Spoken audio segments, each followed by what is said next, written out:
అంటే బేసిక్గా నాది అశ్వరావుపేట అండి, ఖమ్మం డిస్ట్రిక్ట్. సో ఒక మారుమూల ప్లేసే. సో అక్కడ ఇప్పుడు కొత్తగూడెం భద్రాద్రి డిస్ట్రిక్ట్ అయింది. సో అక్కడే స్కూలింగ్ అంతా చేశాను. అండ్ చిన్నప్పటి నుంచి ఏంటంటే మా ఊర్లో థియేటర్ ఉంటే ఏ సినిమా వస్తే ఆ సినిమా మాకేంటంటే ఎంటర్టైన్మెంట్, డాడీ సినిమా తీసుకెళ్ళేవాళ్ళు. సో అప్పటి నుంచి సినిమాలు అంటే బాగా ఇంట్రెస్ట్. ఎస్పెషల్లీ చిరంజీవి గారికి డై హార్డ్ ఫ్యాన్ అండి నేను. అసలు నేను సినిమాల్లోకి రావడానికి ఇంట్రెస్ట్ వచ్చింది ఆయన వల్ల. సో ఆయన సినిమాలు చూస్తూ, ఆ సినిమాలు చూసిన తర్వాత మళ్ళీ ఒకటే థియేటర్ ఉండేది కాబట్టి సినిమా ఒకటి వచ్చేది. ఇప్పుడు ఫర్ ఎగ్జాంపుల్ చిరంజీవి గారి సినిమా వచ్చింది అనుకోండి, ఆ సినిమా స్ట్రైట్ అవే 50 రోజులు 100 రోజులు ఆడేది సినిమా. సో ఆ సినిమా ఓ 2-3 సార్లు చూడడం, వచ్చిన తర్వాత వాటిని ఎనాక్ట్ చేయడం, ఇట్లా రకరకాలుగా ఉండేది అనమాట. సో ఇంట్రెస్ట్ అనేది సినిమాలో ఇంట్రెస్ట్ అప్పటి నుంచే వచ్చిందండి. కానీ ఇంట్లో చెప్తే కూడా ఈ సరదాగా ఏదో ఉంటుందిలే, చిన్నప్పుడు ఏదో ఉంటుందిలే అనే టైప్లో తీసుకున్నారు. ఇంటర్మీడియట్ విజయవాడలో జాయిన్ చేశారు, ఈ రెసిడెన్షియల్ కాలేజ్లో. విజయవాడ ఫుల్ మూవీ పిచ్చి. సో ఇక అసలు గ్యాప్ దొరికితే అవుటింగ్ ఇచ్చినా ఒక్కోసారి తప్పించుకున్నా సరే ఫస్ట్ వెళ్ళి సినిమాలు చూసేయడం. ఇంక అక్కడైతే నాకు ఇంకా వైడర్ అయిందండి. ఎట్లా అంటే విజయవాడ మొత్తంలోనే ఒక 10-15 థియేటర్లు ఉండేవి. సో ఇక అసలు డిఫరెంట్ సినిమాలు ఆడుతూ ఉండేది. అసలు ఇంకా నాకు చాలా ఫ్యాసినేటింగ్ అనిపించేది. ఒరే మన ఊర్లో ఒకటే సినిమా, ఇక్కడైతే రకరకాలని ఇక ఏదో ఒకటి మేనేజ్ చేసి అన్ని సినిమాలు చూసేవాడిని.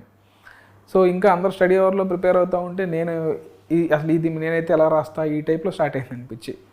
సో అలా వచ్చి ఎప్పుడో ఇక్కడ అండర్ గ్రాడ్ కూడా జాయిన్ అయ్యానండి. హైదరాబాద్ జాయిన్ అవ్వడానికి రీజన్ కూడా ఫిల్మ్స్లోకి వెళ్ళాలని. సో అండర్ గ్రాడ్ జాయిన్ అయ్యేటప్పుడు నాకు సోషల్ మీడియా నుంచి, అప్పుడు ఫేస్బుక్ ఉండేది, ఫేస్బుక్లో రోజు ఏవో డైలాగ్స్ పెడతా ఉండేవాడిని సిచ్యువేషన్ బట్టి. సో అవి నచ్చి ఒక కపుల్ ఆఫ్ ఫిల్మ్ మేకర్స్తో కాన్వర్జేషన్ స్టార్ట్ అయ్యి, సో అలా తేజ గారి దగ్గరికి వచ్చాను. తేజ గారి దగ్గరికి వస్తే ఆయన చూసి నీలో ఏదో స్పార్క్ ఉంది. నేను ఫస్ట్ అసలు అప్పుడు యాక్టర్ అవుదాం అనుకున్నాను అనమాట. ఇలా స్పార్క్ ఉంది, నువ్వు డైరెక్షన్ డిపార్ట్మెంట్లో పని చేయని చెప్పి డైరెక్షన్ డిపార్ట్మెంట్లో వర్క్ చేశాను. అప్పుడు చేస్తే ఇంక అక్కడ నుంచి స్టార్ట్ అయింది సార్. సో ఎన్ని సంవత్సరాలు ఇక్కడ ఫిల్మ్ ఇండస్ట్రీలో చేశారు బిఫోర్? 2011 సార్ నా ఫస్ట్ సినిమా ఏడీగా పనిచేసింది. 2017కి డైరెక్టర్ అయ్యాను సార్. 6 years. 17కి షూటింగ్ స్టార్ట్ చేసి 18 రిలీజ్. ఇంకా ఏ డైరెక్టర్స్ దగ్గర చేశారు? సో తేజ గారి తర్వాత యోగి గారు అని చింతకాయల Ravi cinema director sir.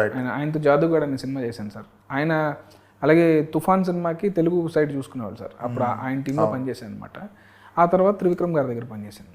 Trivikram గారి దగ్గర పనిచేసిన తర్వాత ఇంకా సార్. ఓకే. సో అది అయిన తర్వాత ఇంకా ఇలా డైరెక్షన్ ఆపర్చునిటీ వచ్చింది శౌర్యతో. సో చెరువు స్టార్ట్ అయింది సార్.